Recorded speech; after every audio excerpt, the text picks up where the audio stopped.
Round 1 of the 2024 MLB Draft is in the books, and we are going to recap every single pick that happened, not just in round 1, but also the competitive balance picks and the comp picks as well. But of course, we got to start off with number 1, the number 1 overall pick was Travis Bazzana.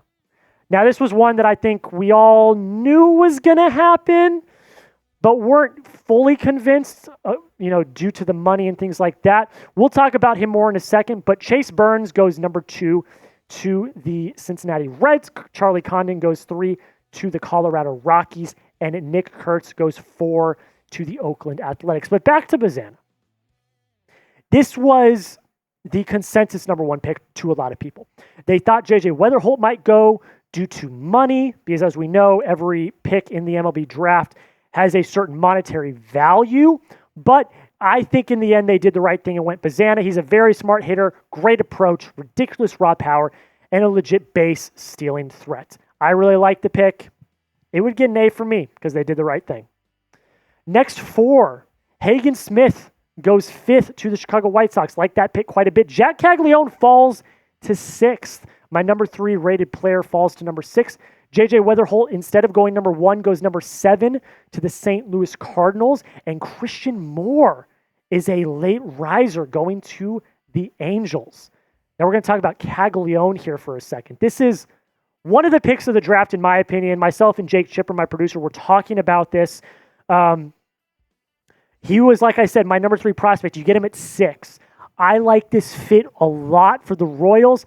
We've talked about it, an elite combo of size and raw power. He doesn't strike out. He has a lot of hard contact.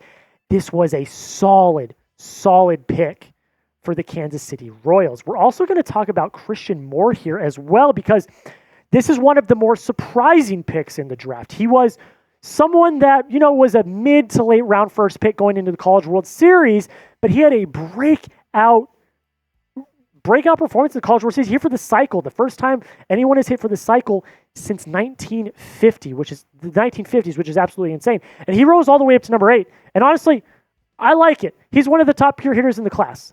He drives the ball to all fields with power, and he is just one of the more complete hitters in this entire class that is full of really good hitters.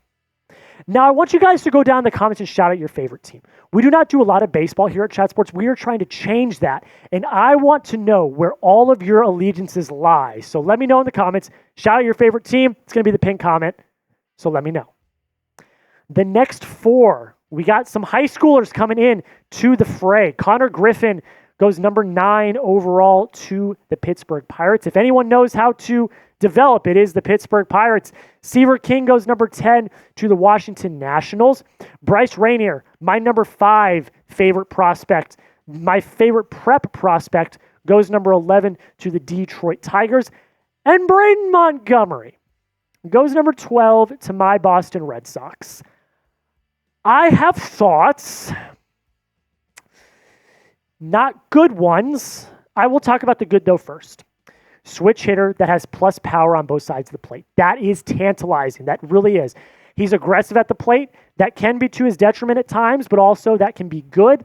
Here's my biggest issue. One, this might be a little biased because I love the Red Sox, but you don't need an outfielder. You already have too many outfielders at the major league level, and you also have a top 10 prospect in Roman Anthony as well that has an ETA of 2025. So I don't understand the fit. Maybe you trade one of your outfielders now. Tyler O'Neill probably won't come back, but you assume that Roman Anthony will take his place. I don't agree with it, so that's why we had to point him out. The next 4, we got James Tibbs III going 13th overall to the Giants. Like that pick quite a bit. I think that he is an underrated player in this class. Cam Smith goes 14 to the Chicago Cubs, third baseman from Florida State. Jurangelo Senja from Mississippi State goes to the Seattle Mariners. This is one of my favorite picks of the entire draft. Now, I think maybe a little overrated of a pick, if that makes sense. I don't think the value's that well. I think he was picked a little too early, But if he was going to go to a team, I think the Mariners by far are one of the best fits that you could have gone to. He is a switch-handed pitcher. He is dynamic from both sides. His fastball sits in the 90s when he's throwing left and right. And he's dominant. He can be a really dominant pitcher. More so on the right side, but he is a dominant lefty. But again, I love this for the fit. I think the fit with the Mariners is one of the best fits we've had all night. The Mariners know how to develop pitching. This could be an absolute electric factory in Seattle. Next 4 picks, Braylon Payne, high schooler out of Texas, goes number 17 to the Milwaukee Brewers. Theo Gillen, out of Texas, also goes to the Tampa Bay Rays. Carson Bench, Oklahoma State outfielder, goes to the New York Mets. And Trey Savage, pitcher out of East Carolina, goes to the the Toronto Blue Jays. I like this one quite a bit. The reason why we're pointing this one out is this is an incredible value pick. I had Trey Savage as my number 11 player on my big board. And he went number 20 overall to the Blue Jays. This is one of the best value picks of the night. Not the best. We'll get to that one a little bit later, but it's one of the best value picks of the night. 4-pitch arsenal. That is insane. All great. But his nasty slider and cutter are the best. He has improved his command with his fastball, which is also insane. He's a little more physical than athletic. It is what it is. That can lead to bad control. But I think from value alone, this is one of the best picks in the draft, in my opinion. But I want to hear from you guys. Who do you think was the best pick of round 1? I have multiple. I think Bazzana's good because he was the right choice. Caglianone, I love for the value, as well as Trey Savage, as well as a few other picks we'll talk about momentarily. But you let me know down below in the comments, who do you think was the best pick from round 1? Next 4, we got Kalen Culpepper out of Kansas State going to the Minnesota Twins. Vance Honeycutt, outfielder from North Carolina, is going to the Baltimore Orioles. We'll talk about him more in a second. Kellen Lindsey goes to the Detroit Dodgers. He is a prospect out of Florida. Cam Cananetti out of my home state of Arizona goes to the Atlanta Braves. But let's talk about Vance Honeycutt. I think this is another really great pick. And my God, we cannot keep letting the Orioles get away with this. Look, if he develops the way that people are projecting him to, Honeycutt could come out of this class being one of the best players in the entire class. He has one of the highest offensive ceilings in the entire draft. Plus power, plus arm strength, plus speed. That's insane. Now, I will say, 27.5 strikeout percentage, not great, and that will need to be sorted out. But if he can sort out and he can project like we think he can, this might be one of the best picks in the draft, and we let the Orioles get away with another masterclass in the draft. Next 4 picks. Cash Mayfield, a high school prospect out of Oklahoma, left-handed pitcher, goes to the San Diego Padres. Ben Hess goes to the New York Yankees out of Alabama. We'll talk more about him in a second. Dante Nori goes to the Philadelphia Phillies, and Walker Yannick goes to the Houston Astros. Ben Hess, I don't know, man. That's not a great pick. He has a 5.4 ERA. It's just not good.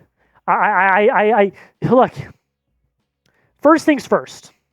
If you're the New York Yankees, you do need pitching. I'll give you that credit. But there were better options on the table, like a Brody Brecht, who we're going to see and talk about later. So I don't think the fit's great. I think for value, it's not great as well. I didn't even have notes for Ben Hess. So that means he didn't pop out on paper for me, like I guess he popped out for Brian Cashman in the Yankees. I think he kind of flubbed this one, if I had to say. Walker Yannick also. I love this pick for the Houston Astros. They needed catching. Didn't have really any catching in their farm system. He's a well-rounded hitter. He's got great bat speed, and I think that this is a really, really solid pick for the Houston Astros. And he's also an excellent defensive catcher. And he's got above average speed. So all of that, if you are projecting forward, is really enticing, and I think is a really great pick overall for the Houston Astros. Make sure you are subscribed to Chat Sports because, look, we're doing Major League Baseball. We're doing the draft. I mean, that's insane, but it's not even that. We've got the best NFL, NBA, college football. We're doing college basketball and March Madness. We're doing the WNBA. We're doing it all here at Chat Sports. So don't miss out. Make sure you subscribe. We are the best sports channel on YouTube. I guarantee you that is the Jack Lautaret promise. Ending the first round, Slade Caldwell goes to the Arizona Diamondbacks. Malcolm Moore, catcher from Stanford, goes to the Texas Rangers. Now that rounds out round one. Now we go into the compensatory picks. Ryan Waldschmidt goes to the Arizona Diamondbacks in turn for Corbin Carroll winning Rookie of the Year for the National League. And Griffo Farrell goes to the Baltimore Orioles due to Gunnar Henderson winning the AL MVP Rookie of the Year, in the American League. And again, I said, Baltimore Orioles masterclass. Griffo Farrell is an enticing pick. Now, the big elephant in the room is Gunnar Henderson's at short. So you'll probably have to move him, which is okay. But I like him, man. I like his profile. Very impressive contact skills. Great plate discipline. He works at bats. He draws walks. He's fast. He creates havoc. If you're fast, if you get on base and you create havoc, you got a winner in me. I like that pick a lot for the Orioles. More compensatory picks. Kyle DeBarge goes to the Minnesota Twins. We've got Blake Burke going to the Milwaukee Brewers, and this starts competitive balance round A. If you don't know what that means, these are picks given to the 10 smallest markets or 10 smallest revenue pools from the year before. So the Milwaukee Brewers have the first pick, and they took Blake Burke out of Tennessee. J.D. Dix goes to the Arizona Diamondbacks. I had no idea who this was. We had to build a graphic for this one. I don't know. I didn't know who this was, so that's kind of a failing grade for me. Braylon Daughtry, right-handed pitcher out of California, goes to the Cleveland Guardians. And to round things out in the end of the first round, Levi Sterling, a right-handed pitcher out of California, goes to the Pittsburgh Pirates. And if we know one thing, the Pirates can develop pitching. So I like that quite a bit. One of the best picks of the night is Brody Brecht, going to the Colorado Rockies. My biggest winners are the Colorado Rockies because they got Jac Caglianone. No, they did not. They got Charlie Condon, They got Charlie Condon, who was my number one prospect at the number 3 spot. And then you get Brody Brecht, who was a top, I think, 25 prospect. He's top 25. He was my number 21 prospect at number 38. That's the best value pick of the night.